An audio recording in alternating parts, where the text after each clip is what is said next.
अगर परिस्थितियां बदली हुई हैं फडणवीस जी, तो फिर आपके नेता मंदिर मस्जिद क्यों कर रहे हैं? आप वोट जिहाद क्यों कर रहे हैं? आपकी कैबिनेट गाय को राजमाता क्यों बता रही है? आप पोलराइज कर रहे हैं।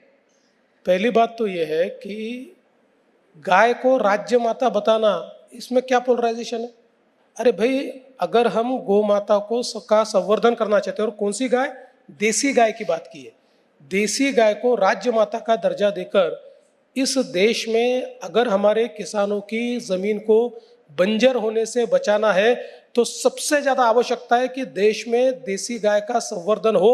देशी गाय, जो हमारी देसी गाय है, उस गाय में ही ये ताकत है कि जिसके गौमूत्र के कारण, जिसके गोबर के कारण, जिसके मैन्योर के कारण हमारी जो उर्वरक क्षमता है वो हमारी जमीन की बढ़ती है। और इसलिए उसको हमने अगर ऐसा कहा तो इसमें क्या फर्क पड़ता है? दूसरा, देखिए, मंदिर मस्जिद की बात तो नहीं है, लेकिन वोट जिहाद की बात हमने निश्चित रूप से कही है।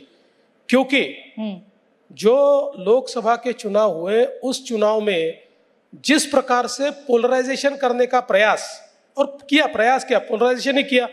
उदाहरण है हमारे सामने कि धुले की सीट पर 6 में से 5 असेंबली में हम लोग 1,90,000 से आगे जाते हैं, और एक ही असेंबली में मालेगांव सेंट्रल में 1,94,000 का लीड वो लेते हैं।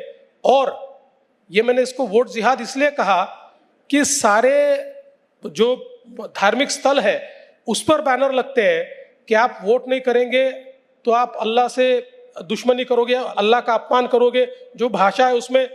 इस प्रकार से सारे के सारे अगर जो धार्मिक नेता है और अलग अलग प्रकार के नेता है, ये पोलराइजेशन करेंगे तो ये वोट जिहाद ही हुआ। इस वोट जिहाद के भरोसे वो जीते, लेकिन अब ये नहीं हो पाएगा। इसलिए नहीं हो पाएगा कि 2 चीजें, एक तो माइनॉरिटी के सामने भी हमने इनको एक्सपोज किया है, और दूसरा सबसे महत्व की बात यह है कि 6 में से 5 में तो हम आगे थे, वहां 5 में तो जीतेंगे, अब वो 1 में ही जीत सकते हैं। साथ साथ दूसरा मैं बता देना चाहता हूं कि जो दूसरा संविधान के नाम पर इन्होंने पोलराइजेशन किया था, संविधान बदलेगा और आरक्षण जाएगा, ये जो पोलराइजेशन किया था ये भी अब खत्म हो चुका है।